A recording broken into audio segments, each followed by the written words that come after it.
Apreciados estudiantes de la cátedra de Fisiopatología, soy la doctora María Magdalena Mayor, docente de la cátedra, e iniciaré con ustedes esta actividad virtual presentándoles un caso clínico de la vida real que nos permitirá introducirnos en los fenómenos fisiopatológicos que se relacionan con los leucocitos. Espero que esta actividad y esta discusión les sea útil y orientativa para poder luego profundizar los conocimientos en los libros de texto. Recordar fundamentalmente que los leucocitos son células efectoras del sistema inmune, es decir, forman parte de la respuesta inmune de nuestro cuerpo y que en la sangre son el componente celular más escaso, es decir, hay mucho menos leucocitos que glóbulos rojos y que plaquetas, y que los leucocitos en realidad, además de ser células sanguíneas, son células tisulares, es decir, pueden encontrarse en los tejidos ya que pueden salir de los vasos sanguíneos a través de sus movimientos ameboides. También deben de recordar que existen dos tipos de leucocitos, los linfocitos que tienen origen medular pero en la serie linfoide, y de la serie meloide surgen los polimorfonucleares, granulocitos o granulocitos, y los monocitos que darán origen luego a los macrófagos. Muy importante a recordar es la cantidad de leucocitos que se encuentran en el torrente sanguíneo y se reflejan en el estudio conocido como hemograma. El número de leucocitos que pueden haber en circulación y por milímetro cúbico de sangre oscilan entre 4.000 y 10.000. Y este número total se encuentra conformado por las subpoblaciones de leucocitos que existen en la circulación y que son los neutrófilos, linfocitos, monocitos, eosinófilos y basófilos. Los neutrófilos corresponden al componente mayoritario de población leucocitaria. Su porcentaje oscila entre el 60 y el 75% del contenido total de leucocitos. Le siguen los linfocitos con un 20 a 35% de presencia, posteriormente los monocitos 3 a 7%, los eosinófilos 1 a 3% y finalmente los más escasos en circulación son los basófilos. Esta proporción en porcentaje es sumamente interesante y hay que recordarla, ya que nos permite calcular el número real de leucocitos neutrófilos que existirían si uno aplica el porcentaje encontrado sobre el total de leucocitos. Por lo tanto, estas son cifras que deben de retener para poder interpretar los valores de laboratorio del caso que vamos a presentar a continuación. Se trata de una paciente de sexo femenino y 65 años que refiere no sentirse bien hace tiempo. Consulta con el médico porque ella refiere tener sensación de fiebre, pero desde hace 3 días. Tose ocasionalmente, pero no expectora, es decir, no elimina catarro. El médico le realiza un hemograma y un laboratorio en realidad completo, y en el hemograma encuentra una hemoglobina de 9.8, un hematocrito de 31%, volumen corpuscular medio de 90, una concentración de hemoglobina corpuscular media de 35 y una hemoglobina corpuscular media de 31%. Los leucocitos se encuentran en 8.900 por milímetro cúbico. El porcentaje de neutrófilos es de 78%, los linfocitos de 20%, eosinófilos 2%. En el hemograma, el bioquímico expresa que se observan cuerpos de DOL positivos en el 60% de los neutrófilos y que las plaquetas se encuentran en 635.000 por milímetro cúbico. En conclusión, Lo que presume este médico es de que la paciente tiene una anemia que es normocítica, normocrómica, con una fórmula leucocitaria, con una mínima neutrofilia y además el resto de los análisis se encuentran dentro de rango.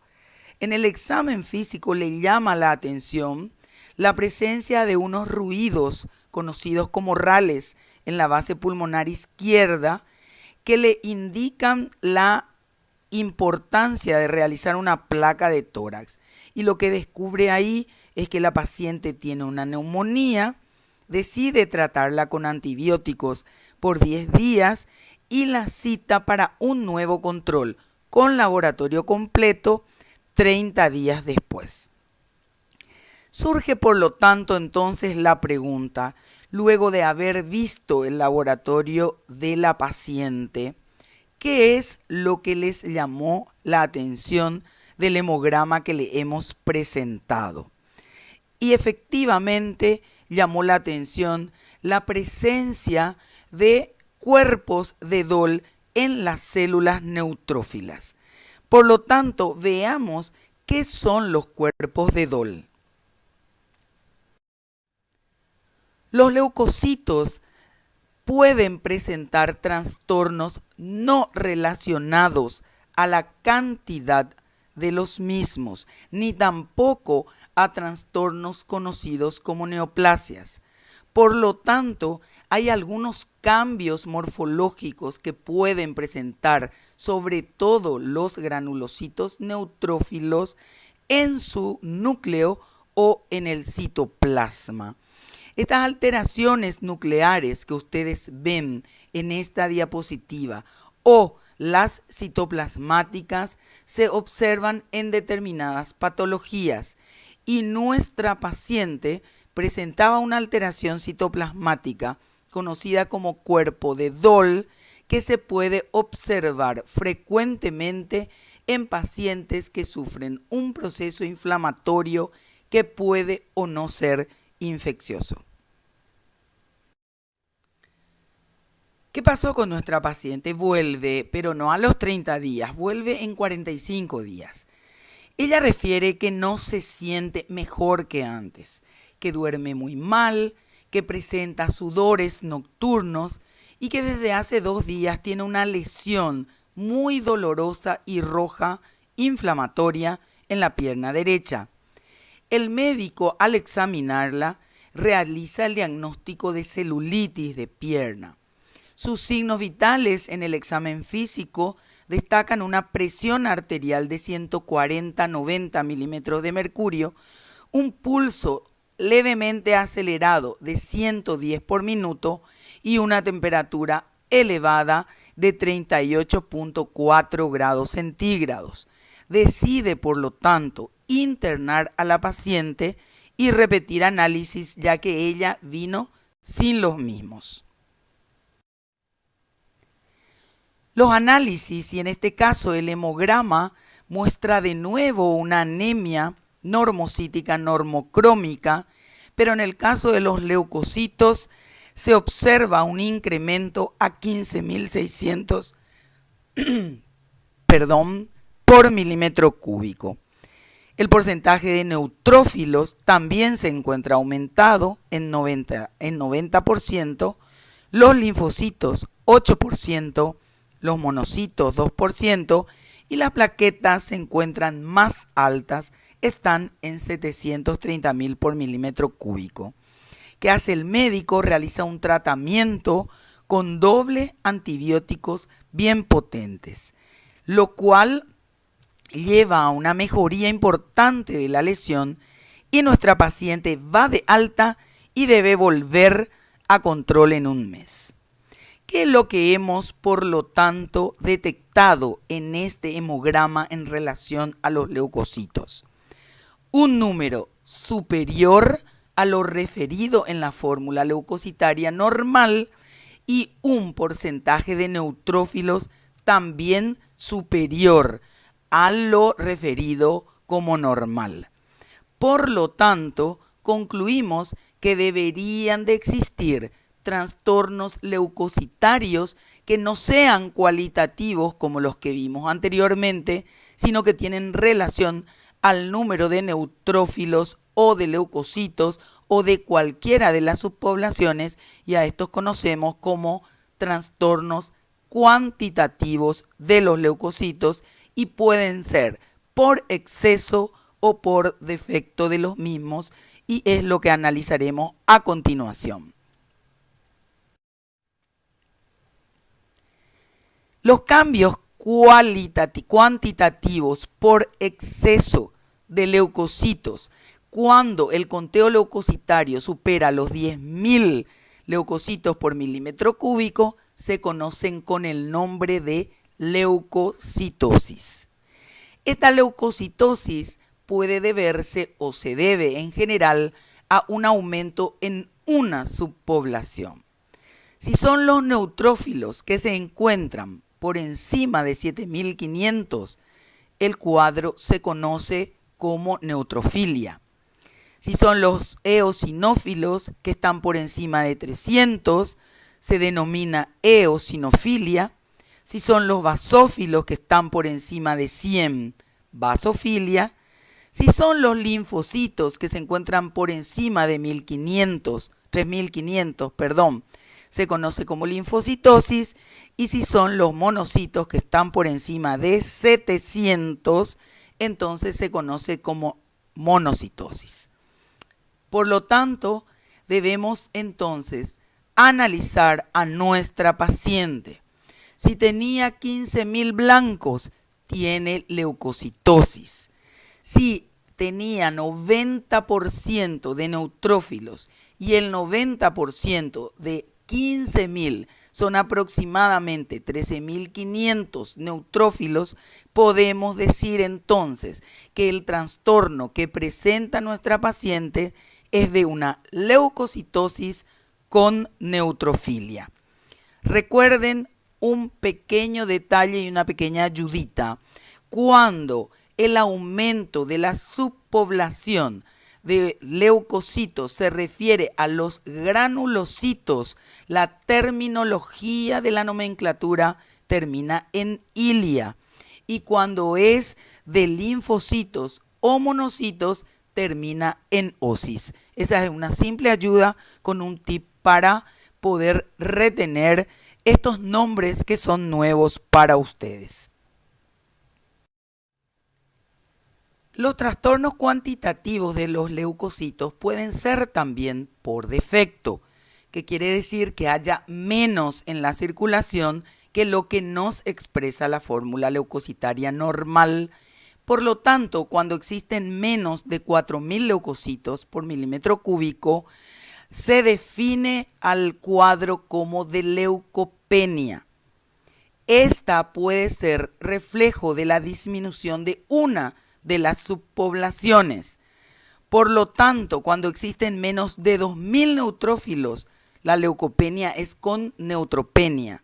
Cuando existen menos de 300 eosinófilos, hay eosinofilopenia. Cuando existen menos de 100 basófilos, basofilopenia. Cuando existen menos de 1.500 linfocitos, linfopenia. Y menos de 200 monocitos, monopenia. Por lo tanto, esta es la nomenclatura de exceso leucocitario o de defecto leucocitario que todo estudiante de fisiopatología y todo médico a futuro debe de manejar y debe de saber interpretar en un hemograma. Muy bien, teniendo en cuenta entonces que nuestra paciente presenta leucocitosis y presenta neutrofilia, vamos a analizar a partir de este momento ambas situaciones. Recordando que la leucocitosis es una elevación del número de leucocitos a más de 10.000 por milímetro cúbico y que mayoritariamente se debe al incremento de la población de neutrófilos, es decir, de las células granulocitarias neutrofílicas, y que las causas pueden ser una causa externa, que puede venir desde una infección, un traumatismo, otro tipo de agresión, y mucho más raramente por producción espontánea. Interna y espontánea, perdón.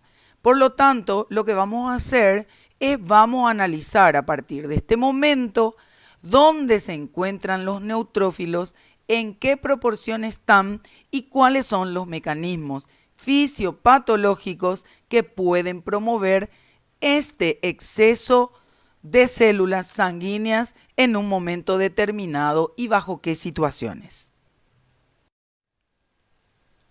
Analicemos en este momento esta diapositiva que lo que nos quiere mostrar es dónde se encuentran distribuidos los neutrófilos en general.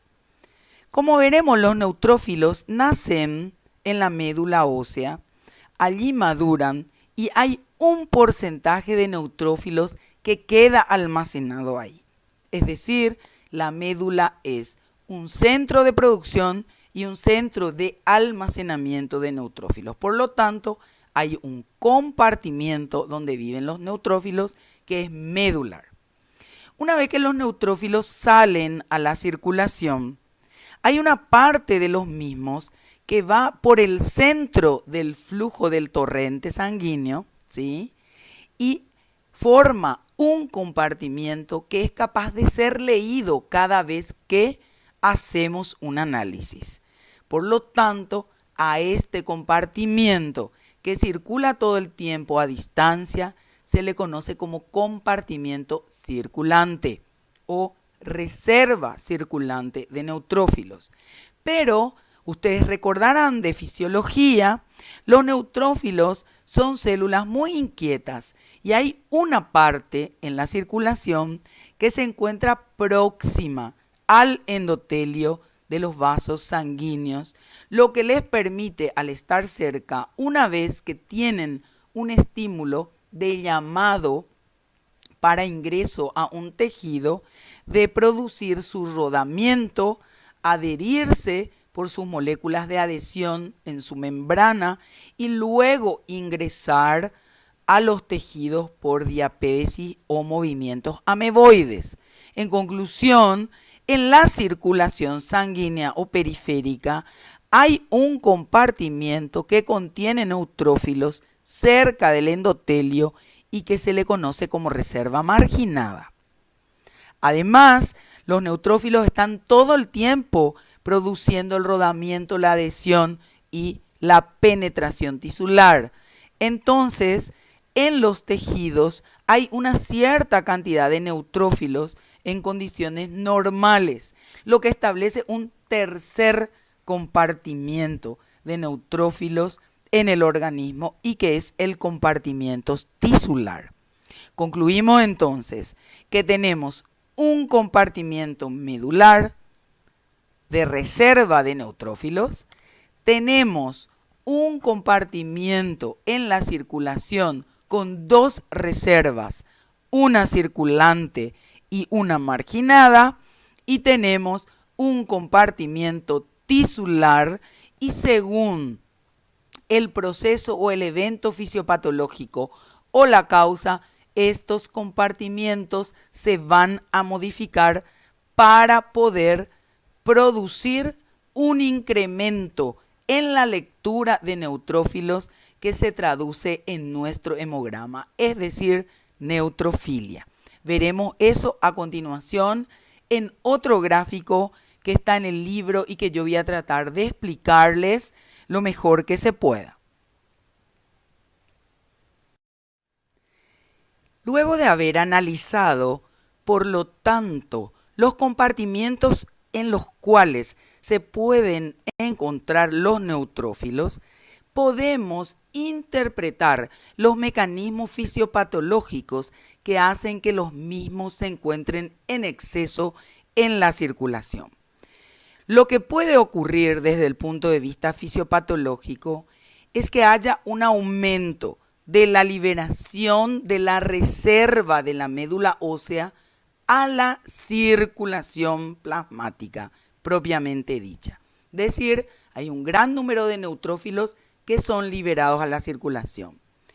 Otro mecanismo para elevar la cantidad de neutrófilos es que parte del compartimiento marginal se despegue del endotelio y vaya a la circulación al centro del vaso sanguíneo. Es decir, que haya una desviación de la reserva marginal a la reserva circulante, que es uno de los depósitos de neutrófilos.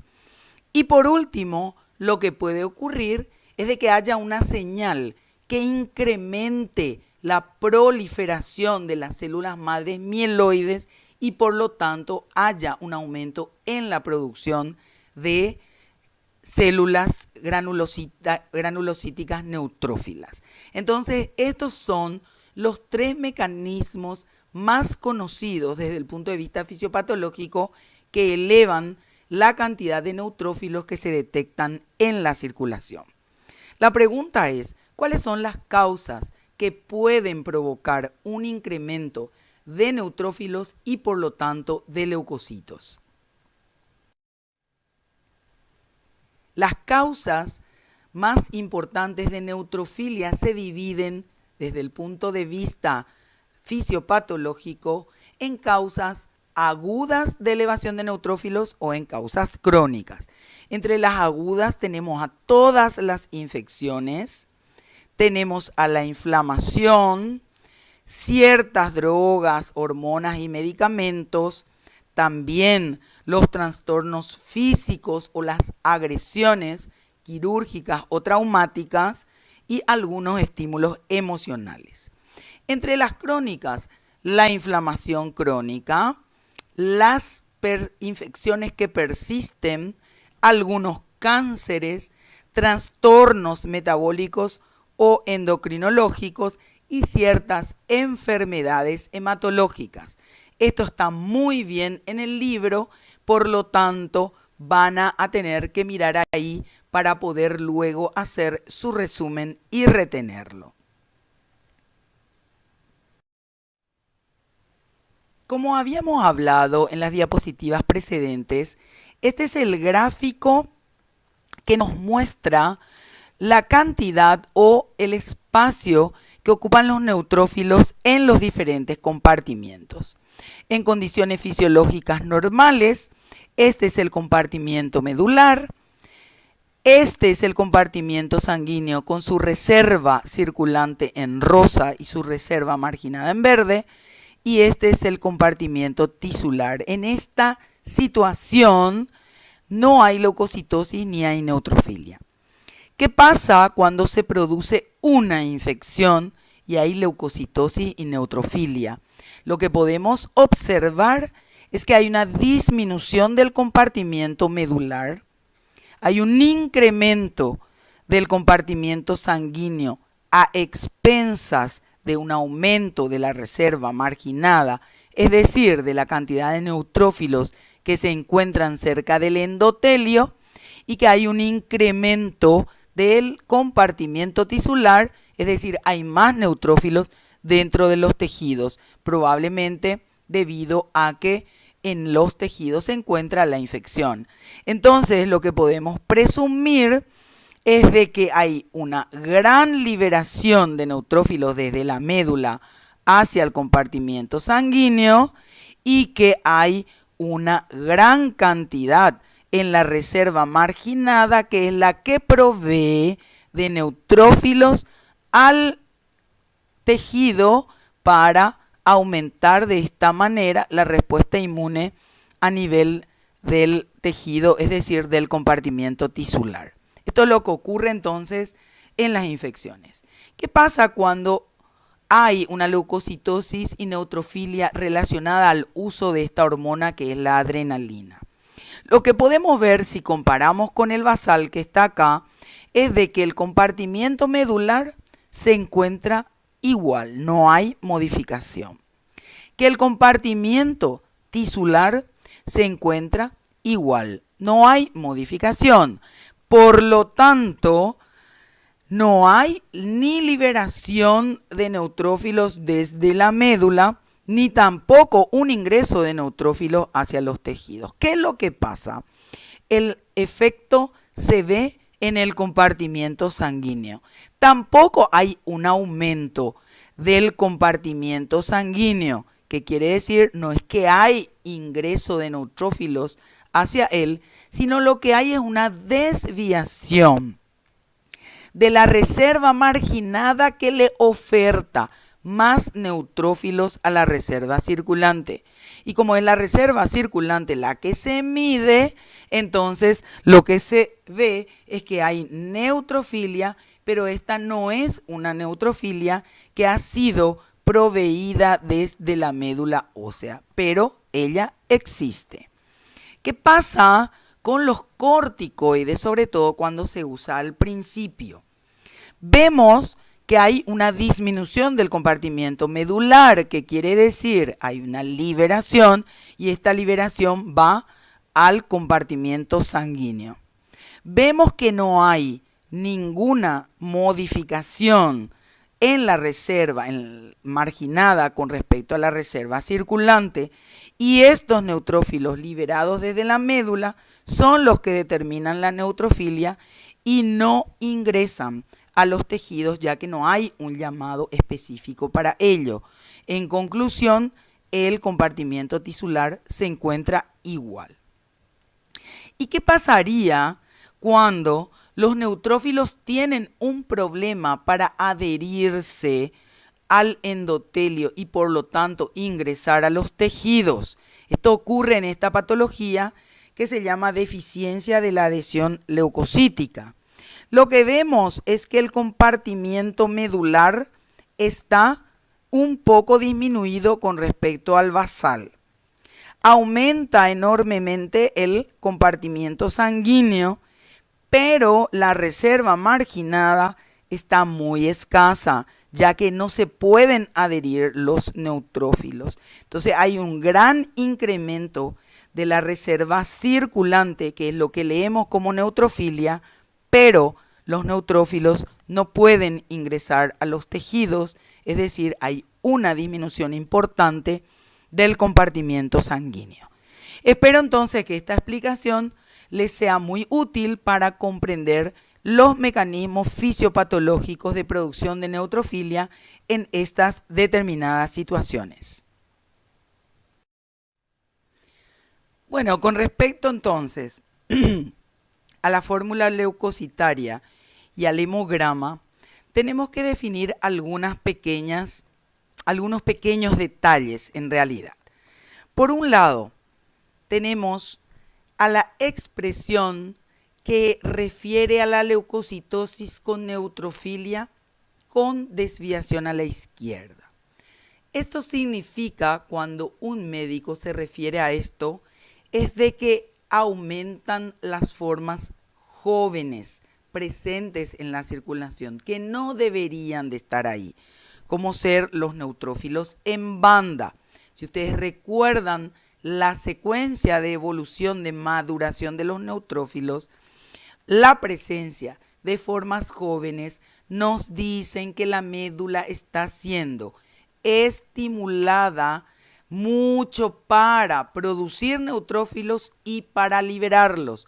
Conclusión, no se quedan en la médula para madurar, y esto puede expresar algunas cosas: o una infección muy grave o la presencia de un tumor maligno que invade la médula y que no le permite madurar a los neutrófilos allí. Por el otro lado, recordar que cuando hay un estímulo que crónicamente está induciendo la producción de neutrófilos, lo que ocurre es que el compartimiento medular es el que aumenta. Hay muchísima cantidad de neutrófilos ahí, y estos a la larga tienen que ser liberados y van a determinar la causa de la neutrofilia. Ahora, si existiese una causa que da una respuesta aguda, y esta respuesta aguda es la neutrofilia con leucocitosis, lo más frecuente fisiopatológicamente que ocurre, o lo primero que ocurre, es que el compartimiento marginado pasa al compartimiento circulante, primera causa de neutrofilia, y luego se produce la liberación desde la médula.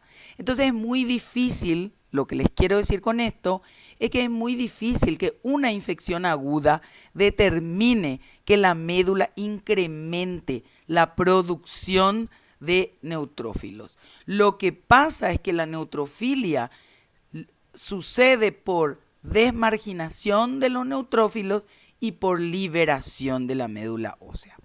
Muy bien, y que haya formas jóvenes de neutrófilos en la circulación periférica es, como les dije hace unos segundos, debido a la invasión de la médula de tumores malignos. Es por eso que hay que siempre estar atentos en buscarlo, o que hayan infecciones muy importantes, sobre todo infecciones muy severas.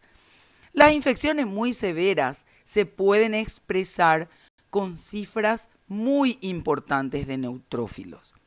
A esto le conocemos, como veremos enseguida, como reacción leucemoide. La reacción leucemoide es una leucocitosis severa que casi siempre corresponde a la serie granulocítica, ¿sí? Es decir, a los neutrófilos, y en general se habla de reacción leucemoide cuando los leucocitos se encuentran por encima de 50.000 por milímetro cúbico. Hay muchísimos neutrófilos en la circulación y es tanta la demanda de la médula que la médula prolifera y libera a la circulación formas jóvenes. Las causas son infecciones graves, pueden ser neoplasias o cánceres, pueden ser destrucciones masivas de glóbulos rojos y sobre todo de algunos tóxicos. Entonces, aquí veremos siempre formas jóvenes, ya que la médula no tiene el tiempo de dejar madurar a sus neutrófilos ante una demanda excesiva y los libera antes de la maduración total. Así como hay trastornos leucocitarios por exceso, como en el caso de nuestra paciente que analizamos, leucocitosis y neutrofilia, también hay casos de trastornos cuantitativos por defecto. Vamos a ver a continuación lo siguiente. El defecto de neutrófilos, es decir, que existan en circulación en menos de 2.000 por milímetro cúbico, se conoce como neutropenia. La neutropenia es un defecto de la respuesta inmune y al haber una célula fundamental como sistema de defensa, esto predispone a que existan infecciones por bacterias y sobre todo por hongos, que son los gérmenes en los cuales los neutrófilos tienen una acción muy importante. Por lo tanto, la neutropenia es un déficit de la respuesta inmune, es decir, produce una inmunodeficiencia importante que puede desencadenar cuadros infecciosos graves. Desde el punto de vista fisiopatológico, puede ocurrir aquí, así como en la neutrofilia, que hayan trastornos a nivel de los compartimientos. Una de las causas de neutropenia es que toda la reserva circulante vaya a la reserva marginada, es decir, que todos los neutrófilos estén sobre todo cercanos al endotelio, y cuando se realiza la toma de la muestra, la reserva circulante revela una muy escasa cantidad de neutrófilos. Puede ocurrir también que haya un defecto de la producción a nivel de la médula por diferentes motivos que ustedes encontrarán en los textos. O puede ocurrir que la vida media de los neutrófilos se encuentre acortada y no sea de 6 a 8 horas, sino que se destruya prácticamente una vez que fueron liberados, es decir, que haya un aumento de su destrucción. Estos son los tres mecanismos fisiopatológicos de neutropenia. Y esta neutropenia puede tener sus causas. En general, las causas pueden ser por verdaderas enfermedades o por medicamentos, que es lo que más nos afecta a nosotros, los médicos. Las enfermedades pueden ser autoinmunes, pueden ser neoplásicas, pueden ser infecciosas, pero sobre todo virales, ¿sí? O pueden ser infecciones que en general son infecciones crónicas a gérmenes no tan comunes. Los medicamentos más conocidos que pueden reducir la cantidad de neutrófilos en circulación son los analgésicos y los antiinflamatorios, algunos antibióticos como los que están citados acá, medicamentos contra las convulsiones, algunos antiarrítmicos y los bloqueadores H2 o bloqueadores de la bomba de protones. Entonces, estas son las causas de neutropenia y las neutropenias son de mucho cuidado. Hay que estar controlando al paciente y sobre todo hay que protegerlo de las infecciones o inclusive a veces aislarlos hasta tratar estas causas y poder tener un contenido de neutrófilos apropiado.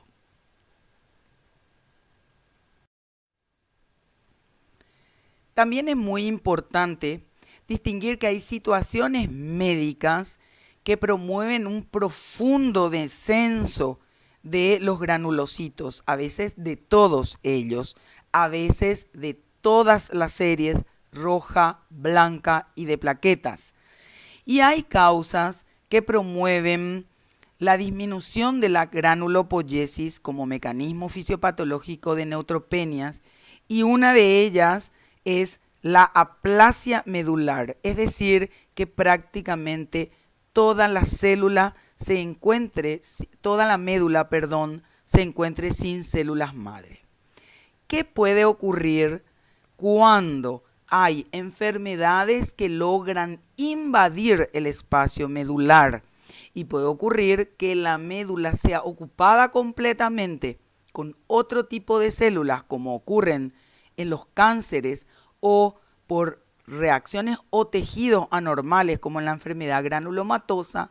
Por lo tanto, la médula no tiene capacidad ni células suficientes como para dar origen a las células sanguíneas. Puede ocurrir que las células de la médula mueran en un tratamiento por quimioterapia o puede ocurrir que haya defectos de ciertas sustancias que promuevan que no se puedan producir las células sanguíneas a término, madurar y poder ser liberadas a la circulación. Que la sobrevida, es decir, que la destrucción o la muerte de los neutrófilos o los granulocitos sea más rápida, se puede dar en cuadros muy raros como la granulopenia cíclica, la neutropenia cíclica y por algunos fármacos. Por lo tanto, hemos analizado todo el espectro de lo que ocurre con los neutrófilos, ¿sí? La neutrofilia, sus mecanismos de producción, las causas, la neutropenia, su mecanismo de producción y sus causas, y vamos a ver rápidamente qué puede ocurrir desde el punto de vista cuantitativo y cuáles son las consecuencias de tener elevación o defecto de las otras células de la serie blanca. Que haya un exceso de eosinófilos se denomina eosinofilia y se define a la eosinofilia como un incremento de más de 700 eosinófilos por milímetro cúbico. Sus causas pueden ser agudas o crónicas y entre las agudas lo más conocido o lo más común son las reacciones alérgicas, las infestaciones por parásitos, ciertos tumores y algunas enfermedades pulmonares. Desde el punto de vista crónico, pueden tener eosinofilia relacionada a algunas enfermedades cutáneas, cierto tipo de infecciones o enfermedades gastrointestinales, en este caso esta es también autoinmune o es también desde el punto de vista de la hipersensibilidad, y ciertas enfermedades hematológicas. Lo importante es qué pasa desde el punto de vista fisiopatológico con los tejidos de personas que tienen eosinofilia y sobre todo crónica y sobre todo muy alta. Desde el punto de vista de la gravedad, una eosinofilia severa se considera cuando hay más de 1500 eosinófilos por milímetro cúbico.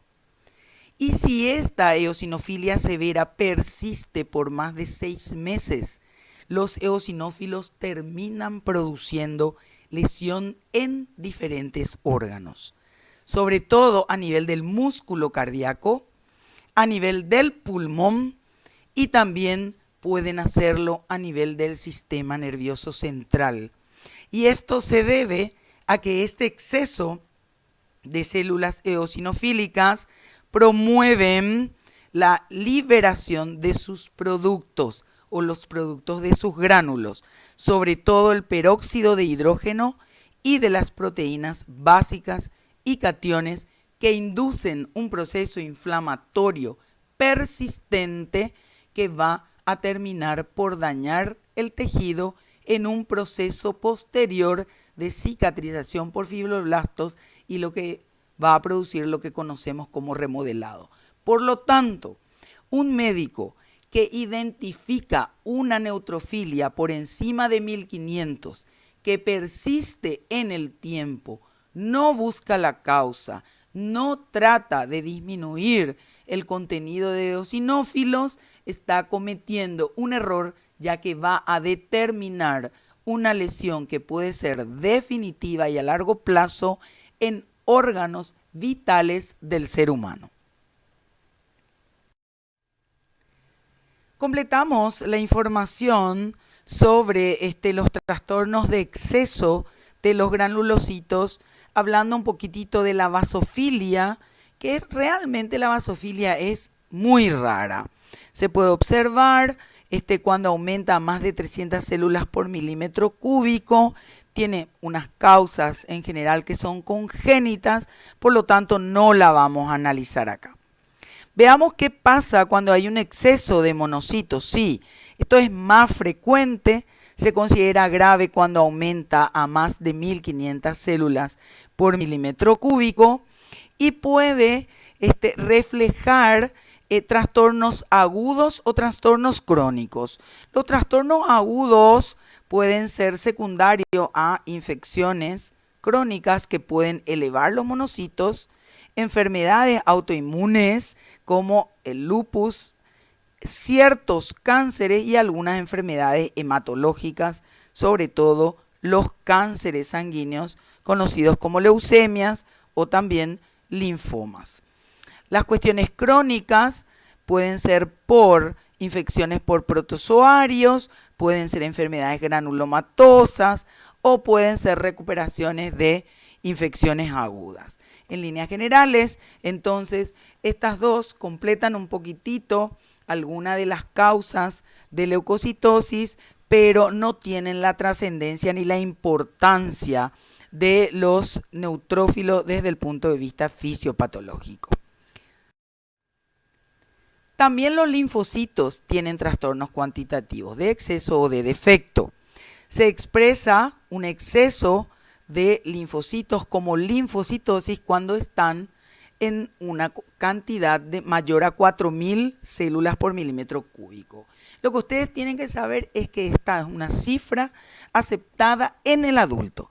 En los niños, tener una fórmula invertida, es decir, tener más linfocitos que neutrófilos, es considerado normal. Por lo tanto, la linfocitosis de la infancia no es patológica.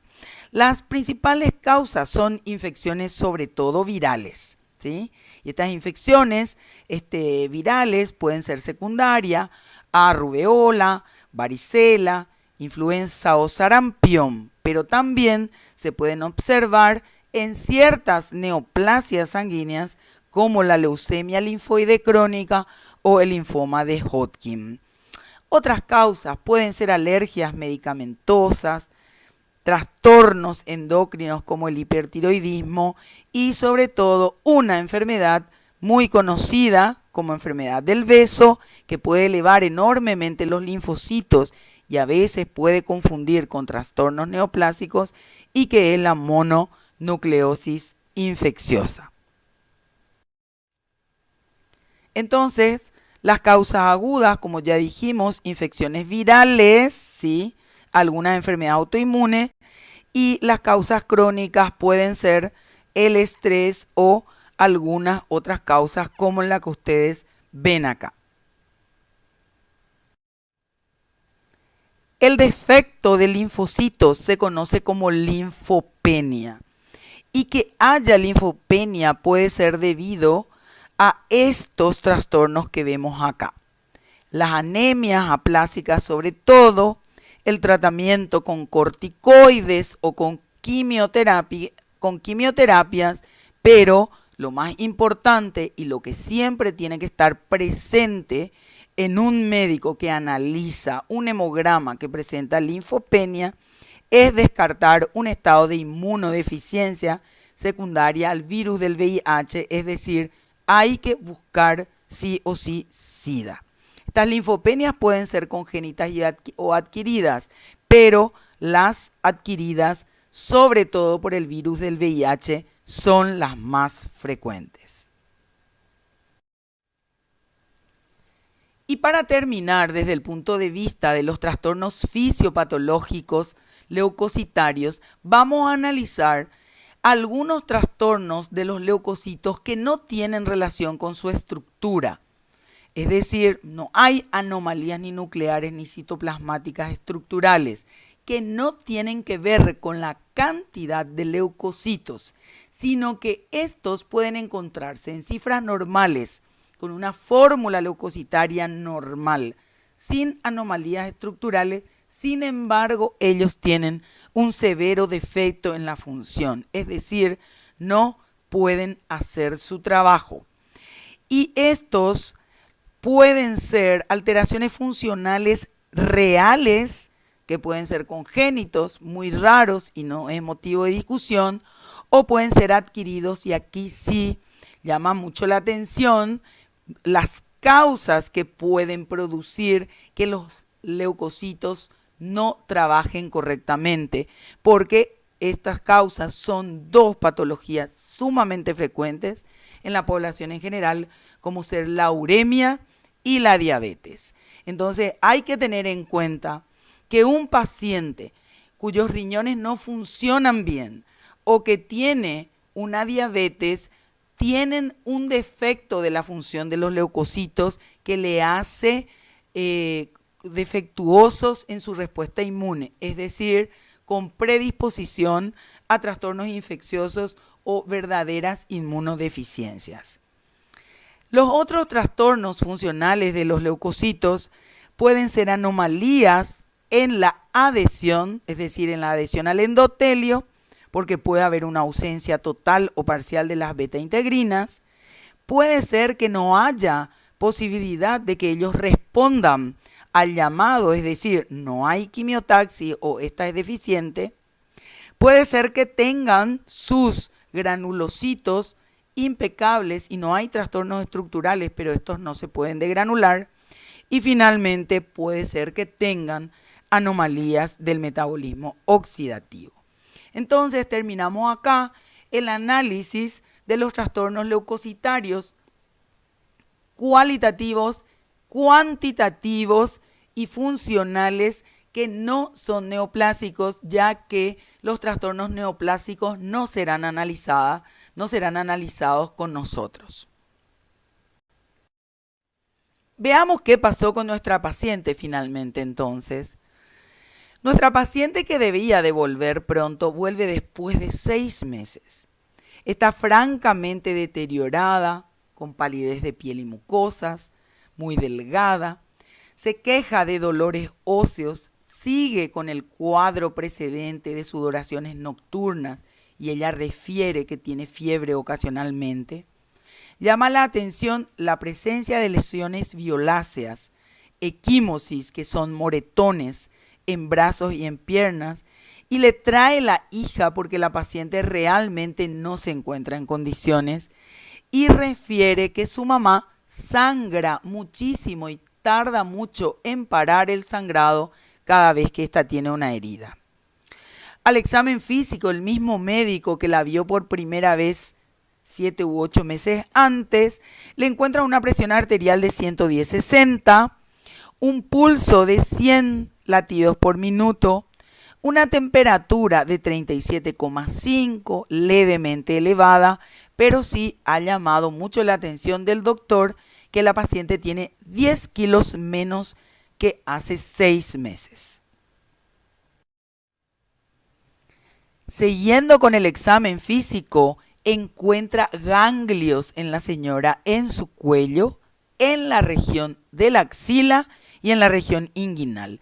Estos ganglios, si bien están ahí y son palpables, no son dolorosos. Llama también la atención que a la palpación del abdomen en el hipocondrio izquierdo se palpa el vaso y este no es doloroso tampoco, pero no debería de palparse en condiciones normales.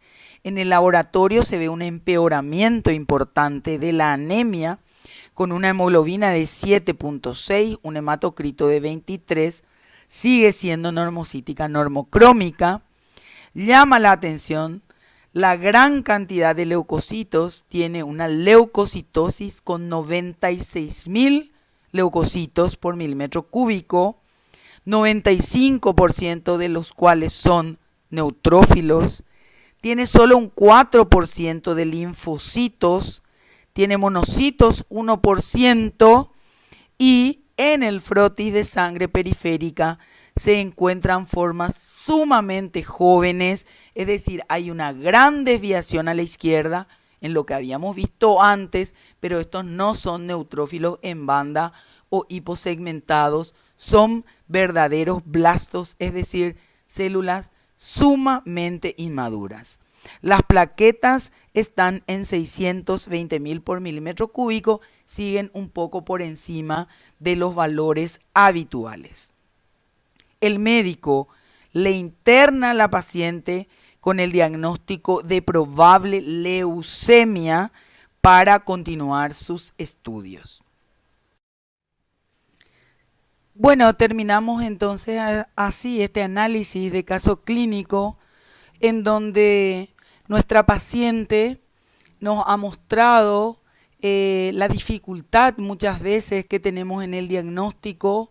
Esto es muy importante, solamente se hacen diagnósticos cuando uno los piensa y espero que las enseñanzas o las características que hemos definido desde el punto de vista fisiopatológico hoy sobre cómo analizar un hemograma, sobre cómo razonar sobre los mecanismos de producción, sobre cómo correlacionar estos mecanismos fisiopatológicos con las causas y entender desde el tercer curso de la facultad que la fisiopatología es la ciencia en la medicina que nos va a orientar sobre cómo debemos de tratar a un paciente, porque si no entendemos los mecanismos de producción de las enfermedades, nos va a costar enormemente poder hacer los diagnósticos y nos va también costar